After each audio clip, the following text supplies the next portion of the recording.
Genesis chapter 14. Amrafele kgoši ya Babilonia, le Arioko kgoši ya Elasara, le Kedore Laomere kgoši ya Elamo, le Tidale kgoši ya Goime.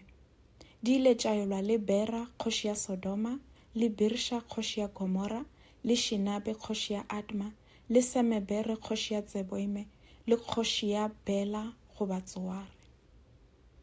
Dikgoši tše tlhano tše di be di dirile seboka gomme tša kopanya madira a tšona ka moeding wa sedime o bjale e lego lewatle le le hwilego. Ba be ba hlanketše Kedore Laomere mengwaga ye 12, eupša ka ngwaga wa 13 ba mo tsogela maatla. Ka ngwaga wa 14 Kedore Laomere le seboka sa ga ba tla ka madira a bona. Gomme ba fenya Barafa kua Ashterode Karnaime, le ba Suse kua Hamo, le ba Eme molaleng wa Kiriathaime, le ba Hori dithabeng tša Seire. Ba ba rakediša go fihla ele Pharane mathomong a lešoka. Ke moka ba gomela Kadesh, yeo e bego e tsebja ka la ene Mishpad. Ba thopa naga ka moka ya ba Amalek, mme ba fenya ba Amore bao ba bego ba dula Hatsetsone Tamare. Ke mo kgoši ya Sodoma le ya Gomora le ya Adma le ya Tseboime le ya Bela di ilego tša hlamela madira a tšona ntwa ka moeding wa sedime, mme tša lwa le kgoši ya Elamo le ya Goime le ya Babilonia le ya Elasara. Dikgoši tše tlhano tša lwa le dikgoši tše 4. Moedi o be o tletše dikoti tša sekontiri. Gomme ge kgoši ya Sodoma le ya Gomora di leka go tšhaba ntweng ja wela ka moo. Fela dikgoši tše dingwe tše 3 tša tšhabela dithabeng.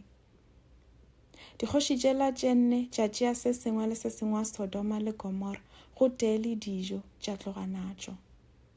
Lote morwa ngwana bo Abraham o be a dula Sodoma, ka gona le yena ba mo tšea le tšohle tše ilego tša gagwe. Eupša monna yo mongwe a phonyoga gomme a bega ditaba tše go Abraham Mohebero. Abraham yena o be a dula kgauswi le mehlare ya mekgethwa yeo e bego e le ya Mamre Moamor. Yena le bo morwa rrage Eshkolo le Ener e be e le bathuši ba Abraham. Ge Abraham a ekwa gore morwa ngwana bo thupilwe, a kgoboketša banna ba ba itlhamilego mešašeng ya gagwe ba 300 le ba 18, mme a wela mohlaleng wa dikgoši tše la tše 4 go fihla Dane. Fao a arola banna ba gagwe dihlopha, a hlasela manaba bošego mme a ba fenya. A ba rakediša go fihla Hoba ka leboa la Damascus, mme a buša thoto ka moka yeo e bego e thupilwe. A ba buša le morwa ngwana bo Lot le tšeo e bego e le tša gagwe, go tee le basadi le mathupšo a mangwe.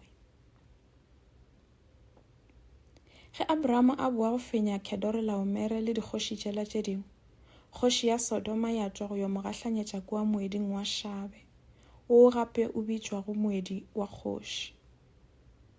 Melkizedek, yo e bego e le kgoši ya Salem, gape e le moprista wa modimo yo godimodimo, a tliša senkgwa le beine go Abraham. A mo šogofatša a re, a modimo yo godimodimo yo a dirilego legodimo le lefase a šogofatše Abraham. A modimo yo godimodimo a tumišwe, yo a go fentšitšego manaba a gago.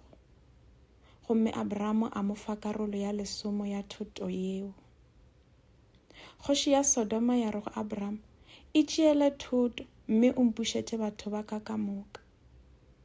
Abraham a fetola a re, ke yena ke itišitše pele ga morena, modimo yo godimodimo, mohlodi wa legodimo le lefase, gore ga go le se se tee sa gago se ke tle go itšeela sona, le ge e le tlhale goba leralana la seeta. Ke moo ka se tsogego o rile ke nna ke humišitšego Abraham, nka se itšeele selo.